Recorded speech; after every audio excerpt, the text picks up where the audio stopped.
முதல் 8ஆம் வகுப்பு வரை மாணவர்களை ஃபெயிலாக்க கூடாது எனும் கொள்கை ரத்து செய்யப்படுவதாக மத்திய அரசு உத்தரவிட்டிருக்கிறது. கூடுதல் விவரங்களை செய்தியாளர் பாண்டியராஜன் வழங்கிட கேட்கலாம்.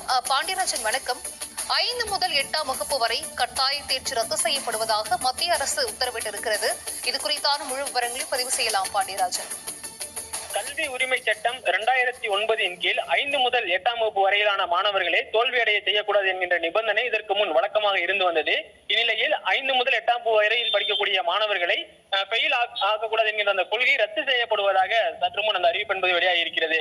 குறிப்பாக 5 முதல் 8ஆம் வகுப்பு வரையில் ஆண்டு தேர்வில் தோல்வியடையக்கூடிய மாணவர்கள் தோல்வி அடைந்தவர்களாகவே கருதப்படுவார்கள் எனவும், தோல்வியடைந்த மாணவர்களுக்கு 2 மாதம் வாய்ப்பு வழங்கப்படும் எனவும் தெரிவிக்கப்பட்டிருக்கிறது. அதிலும் மீண்டும் தோல்வியடைந்தால் அந்த மாணவர்கள் அடுத்த வகுப்பிற்கு ப்ரமோட் செய்யப்பட மாட்டார்கள் எனவும், அவர்கள் அந்த வகுப்பிலேயே தொடர்ந்து அந்த ஆண்டு முழுவதும் படிக்கக்கூடிய சூழல் ஏற்படும் எனவும் தெரிவிக்கப்பட்டிருக்கிறது. இது மத்திய கல்வித்துறையினுடைய செயலாளர் சஞ்சய்குமார் அவருடைய அந்த செய்தியாளர் சந்திப்பில் இந்த தகவலை வெளியிட்டிருக்கிறார். குழந்தைகளினுடைய கற்றல் திறனை மேம்படுத்தும் நோக்கில் மத்திய அரசு இந்த முடிவை எடுத்திருப்பதாகவும் தெரிவித்திருக்கிறார். குறிப்பாக 2009 5 முதல் 8ஆம் வகுப்பு வரை படிக்கக்கூடிய மாணவர்களை ஃபெயிலாக்க கூடாது, அவர்களுக்கு கட்டாய தேர்ச்சி வழங்க வேண்டும் என்கின்ற அந்த நிபந்தனை இருந்து வந்தது. ஆனால் வரும் ஆண்டு முதல் இந்த 5 முதல் 8ஆம் வகுப்பு வரையிலான மாணவர்களை ஃபெயிலாக்க கூடாது என்கிற அந்த கொள்கை ரத்து செய்யப்படுவதான அந்த அறிவிப்பு வெளியாகி இருக்கிறது.